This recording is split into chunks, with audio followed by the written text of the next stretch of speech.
नमस्कार। मातृभारती पे आप सुन रहे हैं सादत हसन मंटो की बदनाम कहानियां। कहानी का शीर्षक है फुसफुसी कहानी। सख्त सर्दी थी। रात के 10 बजे थे। शालीमार बाग से वो सड़क जो इधर लाहौर को आती है सुनसान और तारीक थी। बादल घिरे हुए थे और हवा तेज चल रही थी। गिरदो पेश की हर चीज ठिठुरी हुई थी। सड़क के दो रवैया, पस्त कद मकान और दरख्त धुंधली धुंधली रोशनी में सिकुड़े सिकुड़े दिखाई दे रहे थे। बिजली के खंभे एक दूसरे से दूर दूर हटे, रूठे और उकताए हुए से मालूम होते थे। सारी फजा में बदमजगी की कैफियत थी। एक सिर्फ तेज हवा थी जो अपनी मौजूदगी मनवाने की बेकार कोशिश में मसरूफ थी। जब दो साइकिल सवार नुमुदर हुए और हवा के तेजो तुन झोंके उनके कानों से टकराए तो उन्होंने अपने अपने ओवरकोट का कॉलर ऊंचा कर लिया। दोनों खामोश थे। मुखालिफ हवा के बाइस उन्हें पैडल चलाने में काफी जोर सर्फ करना पड़ रहा था, मगर वो इसके एहसास से गाफिल एक दूसरे का साया बने शालीमार बाग की तरफ बढ़ रहे थे। अगर कोई उन्हें दूर से देखता तो उसे ऐसा मालूम होता कि सड़क जो लोहे की जंगालूद चादर की तरह फैली हुई थी उनकी साइकिलों के साकित पहियों के नीचे हौले हुए खिसक रही है। बहुत देर तक वो दोनों सुनसान फासिला खामोशी में तय करते रहे। आखिर उनमें से एक साइकिल से उतरकर अपने सर्द हाथ मुंह की भाप से गर्म करने लगा। सख्त सर्दी है। उसके साथी ने ब्रेक लगाई और हंसने लगा। भाईजान, वो विस्की कहां गई? जहन्नम में, जहां सारी शाम गारत हुई वहां वो भी ना हुई। दोनों भाई थे, मगर ऐसे भाई जो चारों ऐब शरई इकट्ठे मिलजुल के करते थे। दोनों ने सुबह यह प्रोग्राम बनाया था कि दफ्तर से फारिग होकर रिश्वत के उस रुपए का जो उन्हें 2 बजे के करीब मिलना था जायज इस्तेमाल सोचेंगे। रुपया उन्हें 2 बजे से पहले ही मिल गया था, इसलिए कि रिश्वत देने वाला बहुत बेकरार था। बड़े भाई ने रुपया जेब में रखने से पहले तमाम नोट अच्छी तरह देखकर इत्मीनान कर लिया कि वो निशान ज़दा नहीं थे। रकम ज्यादा नहीं थी, 201 रुपए थे। उन्होंने 200 तलब किए थे, मगर एक का इजाफा रिश्वत देने वाले ने शगुन के लिए किया था, जो बड़े भाई ने अपने छोटे भाई से मशवरा करके एक अंधे भिखारी को दे दिया था। अब वो दोनों हीरा मंडी की तरफ जा रहे थे। छोटे भाई की जेब में स्कॉच की बोतल थी, बड़े की जेब में 35 के 2 डिब्बे। आमतौर पर दोनों गोल्ड फ्लेक पीते थे, मगर जब रिश्वत मिलती तो ऐसा ब्रांड पीते जिसके दाम ज्यादा हो। हीरा मंडी में दाखिल हुआ ही चाहते थे कि बादशाही मस्जिद से आजान की आवाज आई। बड़े ने छोटे से कहा, चलो यार नमाज पढ़ ले। छोटे ने अपनी फूली हुई जेब की तरफ देखा। इसका क्या करे भाईजान? बड़े ने थोड़ी देर सोचा और कहा, इसका इंतजाम कर लेते हैं। अपना यार बट जो है। बट पान फरोश की दुकान करीब ही थी। छोटे ने महीन कागज में लिपटी हुई बोतल उसके हवाले की। बड़े ने अपनी और अपने भाई की साइकिल दुकान के थड़े के साथ टिकाई और बट से कहा, हम अभी आए नमाज पढ़ के। बट ने ककहा लगाया, 2 नफिल शुक्राने के भी। दोनों भाइयों ने बादशाही मस्जिद में नमाज अदा की और 2 नफिल शुक्राने के भी पढ़े। वापिस आए तो क्या देखते हैं कि बट की दुकान बंद है। साथ वाले दुकानदार से पूछा तो उसने कहा, नमाज पढ़ने गया है। दोनों भाइयों को सख्त ताज्जुब हुआ। नमाज? दुकानदार ने मुस्कुराते हुए कहा, साल 6 माही में कभी कभी पढ़ लिया करता है। दोनों बहुत देर तक बटकी वापसी का इंतजार करते रहे। जब वो ना आया तो बड़े ने छोटे से कहा, जाओ यार, एक बोतल और ले आओ। मैंने ख्वामख्वा उस हरामजादे बट पर एतबार किया। छोटे ने रुपए लिए और बड़े से कहा, जेब ही में पड़ी रहती तो क्या हर्ज सी।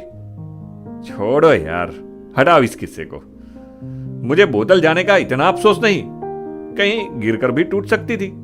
अफसोस तो इस बात का है कि बड़ी बेदर्दी से पी रहा होगा कमबख्त। छोटे ने पैंडल पर पांव रखा और पूछा, आप यहीं होंगे? बड़े ने बड़े उकताए हुए लहजे में जवाब दिया, हाँ भाई, यहीं खड़ा रहूंगा, शायद बहकर इधर आ मिले, लेकिन तुम जल्दी आ जाना। छोटा जल्दी वापिस आ गया, मगर उसका चेहरा लटका हुआ था। उसके साथ एक और आदमी था जो कैरियर पर बैठा हुआ था। बड़ा ताड़ गया कि जरूर कोई गड़बड़ है, लेकिन उसे ज्यादा देर तक जहनी कश्मकश में मुबतला न रहना पड़ा, क्योंकि छोटे ने साइकिल से उतरते ही उसको सारा किस्सा सुना दिया। शराब की दुकान से दूसरी बोतल लेकर जो ही वो बाहर निकला तो बारिश हो चुकी थी। उसे जल्द वापस पहुंचना था। अफरा तफरी में उसने साइकिल पर सवार होने की कोशिश की, मगर वो ऐसी फिसली कि संभाले ना संभली। सड़क पर आंधे मुंह गिर पड़ा और दूसरी बोतल भी जहन्नम में चली गई। छोटे ने सारी दास्तान तफसील के साथ सुनाकर अल्लाह का शुक्र अदा किया। मैं बच गया भाईजान। बोतल का कोई टुकड़ा अगर कपड़े चीरकर गोश्त तक पहुंच जाता तो इस वक्त किसी अस्पताल में पड़ा होता। बड़े ने अल्लाह का शुक्र अदा करना मुनासिब न समझा। शराब की दुकान से जो आदमी उसके भाई के साथ आया था, उसको तीसरी बोतल के पैसे देकर उसने बट पान फरोश की बंद दुकान की तरफ देखा और दिल ही दिल में एक बहुत हवालनाक किस्म की गाली देकर उसकी दुकान को भस्म कर डाला। दोनों को मालूम था कि उन्हें कहां जाना है। चौक के उस तरफ नान कबाब वाले के ऊपर जो बाला खाना था, उसी में इन दोनों भाइयों की बालाई आमदनी का जायज निकास था। लौंडिया कमगो थी, खाने पीने वाली थी, आदतो अतवार के लिहाज से तवायफ कम और क्लर्क ज्यादा थी। इसीलिए उनको पसंद थी कि वो खुद भी क्लर्क थे। जब दोनों खूब पी जाते तो दफ्तरी गुफ्तगू शुरू कर देते। हेड क्लर्क कैसा है, साहब कैसा है, उसकी घरवाली की तबीयत कैसी है। घंटों अपने अपने मातहतों और अपने अफसरों के माजी और हाल पर तबीस्तरा करते रहते और वो बड़े इन्हिमाक से सुनती रहती। बहुत कुंसरी थी, मगर दोनों भाई उसका गाना सुनकर यूं झूमते थे जैसे वो उनके कानों में शहद टपका रही है। लेकिन आज जब वो गाने लगी तो उनको पहली मर्तबा महसूस हुआ कि वो सुर में है न ताल में। चुनांचे उसका गाना बंद करा के उन्होंने बाकी बची हुई शराब पीना शुरू कर दी। तवायफ का नाम शैदा था, बहुत कम पीने वाली। मगर जाने उसे क्या हुआ कि जब दोनों भाइयों ने उसका गाना बंद करा के पीना शुरू किया तो वो बहक गई और ऐसी बहकी कि बोतल उठाकर सारी की सारी सूखी पी गई। बड़े को बहुत गुस्सा आया, मगर वो उसे पी गया क्योंकि छोटा मजे में था। लेकिन ज्यादा देर तक उस पर यह कैफ तारी न रहा, क्योंकि जब उसने और पीने के लिए बोतल उठाई तो वो खाली थी। अब दोनों यकासां तौर पर बेमजा थे। बड़े ने छोटे से मशवरा करना जरूरी न समझा। शैदा के उस्ताद मांडू को रुपये देकर उसने कहा, जाओ, भाग कर जाओ और एक बोतल जिमखाना विस्की ले आओ। उस्ताद ने रुपये गिनकर जेब में रखे और कहा, सरकार, ब्लैक में मिलेगी। बड़ा जो पहले ही भन्नाया हुआ था चिल्लाकर बोला, हां हां जानता हूं, इसीलिए तो मैंने 5 ज्यादा दिए हैं। जिमखाना आई, 2 दौर और चले तो बड़े ने महसूस किया कि पानी मिली है। इम्तिहान लेने की खातिर उसने थोड़ी सी रुकाबी में डाली और उसको दिया सलाई दिखाई। एक लहजे के लिए नीम जान निलगूसा धुआं उठा और दिया सलाई शिवंकर के रुकाबी में घुस गई। दोनों भाइयों को इस कदर कौफ्त हुई कि गुस्से में भरे हुए उठे। बड़े ने पानी मिली बोतल हाथ में ली और उसका इरादा था कि ये वो उस शराब फरोश के सर दे मारेगा जिसने बेईमानी की थी, मगर फौरन उसे ख्याल आया कि उनके पास परमिट नहीं था, इसीलिए मजबूरन गालियां देकर खामोश हो गए। छोटे की कोशिशों से बदमजगी किसी हद तक दूर हो गई थी कि शैदा ने, जो उसकी मदद कर रही थी, सब खाया पिया उगलना शुरू कर दिया। अब दोनों भाइयों ने मुनासिब ख्याल किया कि चला जाए। चुनांचे उस्ताद की तहवील से साइकिलें लेकर वो हीरा मंडी की गलियों में देर तक बेमकसद घूमते रहे, मगर इस आवारागर्दी के बाइस उनकी कौफ्त दूर न हुई। वापस घर आने का इरादा ही कर रहे थे कि उन्हें बट दिखाई दिया। नशे में धुत था और कोठों की तरफ गर्दन उठा उठाकर वाही तबाही बक रहा था। दोनों भाइयों के दिल में ख्वाहिश पैदा हुई कि आगे बढ़कर उसका टेंटवा दबा दे, मगर उनसे पहले एक सिपाही ने उसे पकड़ लिया और थाने ले गया। छोटे ने बड़े से कहा, चलिए भाईजान, जरा तमाशा देखे। बड़े ने पूछा, किसका? बट और किसका? बड़े के होठों पर मानाखेज मुस्कुराहट नुमदार हुई। पागल हुए हो? थाने में अगर उसने हमें पहचान लिया या किसी ने हमारे मुंह की बू सूंघ ली तो हमें अपना तमाशा भी साथ साथ देखना पड़ेगा। छोटे ने दिल ही दिल में बड़े की दूरंदेशी की दाद दी और कहा, तो चलिए घर चलते हैं। दोनों अपनी अपनी साइकिल पर सवार हुए। बारिश थम चुकी थी, लेकिन सर्द हवा बहुत तेज चल रही थी। अभी वो हीरा मंडी से बाहर निकले थे कि उन्हें इस तांगे में, जो उनके आगे आगे चल रहा था, अपने दफ्तर का बड़ा अफसर नजर आया। दोनों ने एकदम उसकी निगाहों से बचने की कोशिश की, मगर नाकाम रहे, क्योंकि वो उन्हें देख चुका था। हेलो! उन्होंने इस हेलो का जवाब न दिया। हेलो!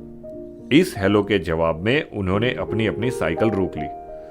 अफसर ने तांगा ठहरा लिया और उनसे बड़े मरबियाना अंदाज में कहा, कहो मिस्टर, ऐश हो रहे हैं? छोटे ने जी हां और बड़े ने जी नहीं में जवाब दिया। इस पर अफसर ने कहका लगाया, मेरा ऐश तो अधूरा रहा। फिर उसने अफसराना अंदाज में पूछा, तुम्हारे पास कुछ रुपये हैं?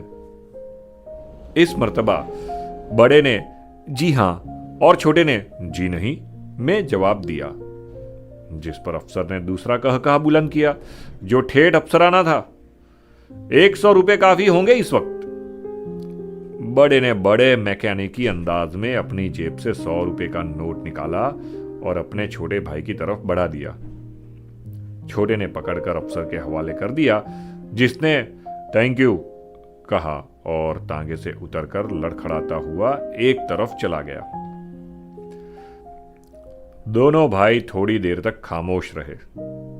बड़े ने तमाम हालात पेशे नजर रखकर अपने सर को जोर से जुम्बिश दी। मालूम नहीं आज सुबह सुबह किसका मुंह देखा था। छोटे के मुंह से यह बड़ी गाली निकली, उसी का जिसने 201 रुपए दिए। बड़े ने भी उसको मुनासिब व मौजू गाली से याद किया। ठीक कहते हो, लेकिन मैं समझता हूं सारा कसूर उस फालतू रुपए का है जो उसने अपनी मां की रवां से शगुन के तौर पर दिया था। हां, और उस नमाज का भी जो हमने पढ़ी, और उस हरामी बटका भी। मैं तो शुक्र करता हूं कि पुलिस ने उसको पकड़ लिया, वरना मैंने आज जरूर उसका खून कर दिया होता और लेने के देने पड़ जाते। लेने के देने तो पड़ ही गए। खुदा मालूम ये हमारा अफसर कहां से आन टपका। लेकिन मैं समझता हूं अच्छा ही हुआ, 100 रुपए में साला काना तो हो गया। ये तो ठीक है, लेकिन आज की शाम बहुत बुरी तरह गारत हुई। चलो चले, ऐसा ना हो कोई और आफत आ जाए। दोनों फिर अपनी अपनी साइकिल पर सवार हुए और हीरा मंडी से निकल आए। बड़े ने दफ्तर से निकलते ही ये मंसूबा बनाया था कि स्कॉच के 2-3 दौर होने के बाद वो शैंदा से कहेगा कि वो अपनी छोटी बहन को बुलाए। उसकी वो बहुत तारीफें किया करती थी। कम उम्र और अल्लड़ थी। अपनी जिंदगी का बेशतर हिस्सा उसने गांव की सेहतमंद फजा में गुजारा था और धंधा शुरू किए उसे बमुश्किल चंद महीने हुए थे। स्कॉच विस्की और शैंदा की छोटी और तबीयत, उससे बढ़कर और क्या अय्याशी हो सकती थी। मगर उसका यह सारा मंसूबा खाक में मिल गया और सिर्फ कौफ्त बाकी रह गई। छोटे ने भी खेल खेलने की सोची थी। मौसम खुशगवार था। विस्की और शैंदा यकीनी तौर पर उसे और भी खुशगवार बना देते और वो इस कदर महजूज होता कि 15-20 रोज तक उसे और किसी ऐश की जरूरत महसूस न होती। मगर सारा मामला चौपट हो गया। दोनों के सर भारी और दिल कड़वे कसीले थे। दोनों की हर बात उल्टी साबित हुई थी।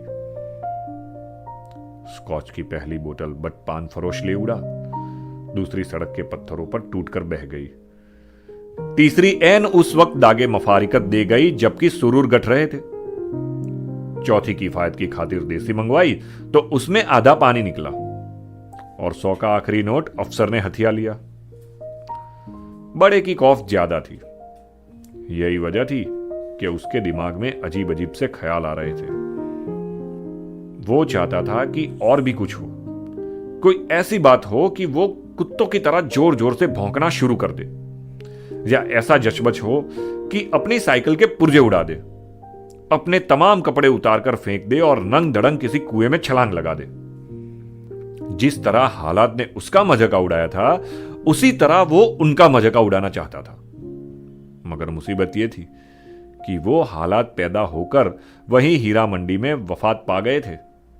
अब नए हालात, और वो भी ऐसे हालात पैदा हो जिनका वो हसाबे मंशा मजाका उड़ा सके, इसके मुताल्लिक सोचने से वो खुद को आरी पाता था। एक सिर्फ घर था जहां लिहाफ ओढ़कर सो सकते थे, मगर खाली खोली लिहाफ ओढ़कर सो जाने में क्या रखा था।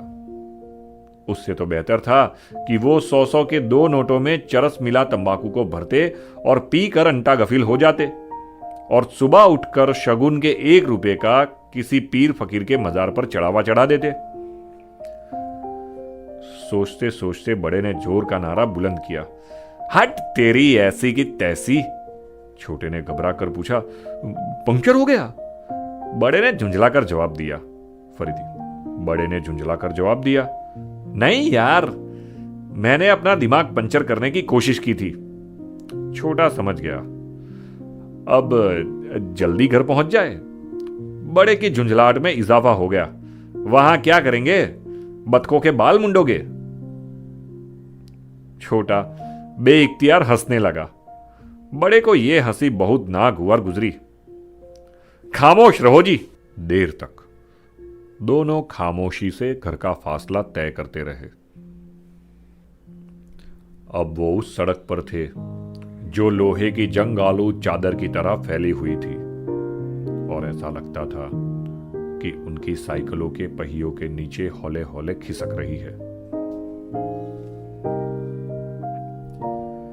बड़े ने जब अपने सर्द हाथ मुंह की भाप से गर्म की और कहा, सख्त सर्दी है, तो छोटे ने अजराहे मजाक पूछा, भाईजान वो विस्की कहां गई? बड़े के जी में आई कि छोटे को साइकिल समेत उठाकर सड़क पर पटक दे, मगर इस कदर कह सका, जहन्नम में जहां सारी शाम गारत हुई वहां वो भी हुई। ये कह वो बिजली के खंबे के साथ खड़ा होकर पेशाब करने लगा। इतने में छोटे ने आवाज दी, भाईजान वो देखिए कौन आ रहा है। बड़े ने मुड़कर देखा।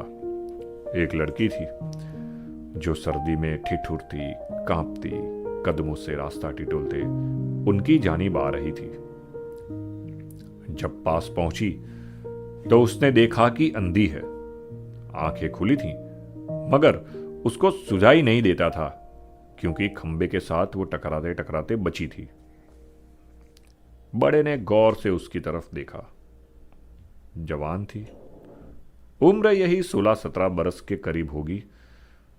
फटे पुराने कपड़ों में भी उसका सुडौल बदन जाजिबे तवज्जो था। छोटे ने उससे पूछा, कहां जा रही है तू?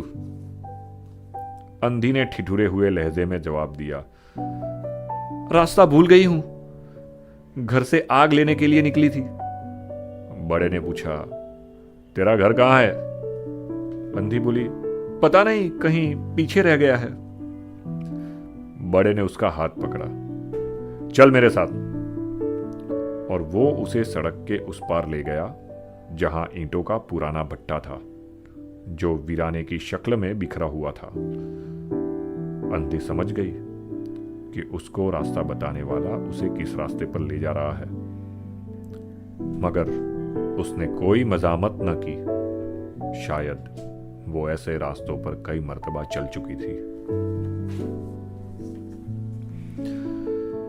बड़ा खुश था कि चलो, कौफ्त दूर करने का सामान मिल गया। किसी मदाखिलत का खटका भी नहीं था। ओवरकोट उतारकर उसने जमीन पर बिछाया। वो और अंधी दोनों बैठकर बातें करने लगे। अंधी जन्म की अंधी नहीं थी। फसादात से पहले वो अच्छी भली थी, लेकिन जब सिखों ने उसके गांव पर हमला किया तो भगदड़ में उसके सर पर गहरी चोट लगी, जिसके बाइस उसकी बसारत चली गई। बड़े ने ऊपरे दिल से उससे हमदर्दी का इजहार किया। उसको उसके माजी से कोई दिलचस्पी नहीं थी। 2 रुपए जेब से निकालकर उसने उसकी हथेली पर रखे और कहा, कभी कभी मिलती रहा करना, मैं तुम्हें कपड़े भी बनवा दूंगा। अंधी बहुत खुश हुई। बड़े ने जब उसको रोशन आंखों और फुर्तीले हाथों से अच्छी तरह डिटोला तो वो भी बहुत खुश हुआ। उसकी कौफ्त काफी हद तक दूर हो गई, लेकिन एकदम उसे अपने छोटे भाई की भींची हुई आवाज सुनाई दी, भाईजान, भाईजान। बड़े ने पूछा, क्या है? छोटा सामने आया। बड़े खौफजदा लहजे में उसने कहा, 2 सिपाही आ रहे हैं। बड़े ने होशो हवास कायम रखते हुए अपना ओवरकोट खींचा, जिस पर अंधी बैठी हुई थी। झटके से वो उस खंदक में गिर पड़ी जिसमें पक्की हुई ईंटें निकाल ली गई थी। गिरते वक्त उसके मुंह से बुलंद चीख निकली, मगर दोनों भाई वहां से गायब हो चुके थे। चीख सुनकर सिपाही आए तो उन्होंने बेहोश अंधी को खंदक से बाहर निकाला। उसके सर से खून बह रहा था। थोड़ी देर के बाद उसे होश आया तो उसने सिपाहियों को यूं देखना शुरू किया जैसे वो भूत है। फिर एकदम दीवानावार चिल्लाने लगी, मैं देख सकती हूं, मैं देख सकती हूं, मेरी नजर वापस आ गई है। ये कहकर वो भाग गई। उसके हाथ से जो 2 रुपए गिरे वो सिपाहियों ने उठा लिए।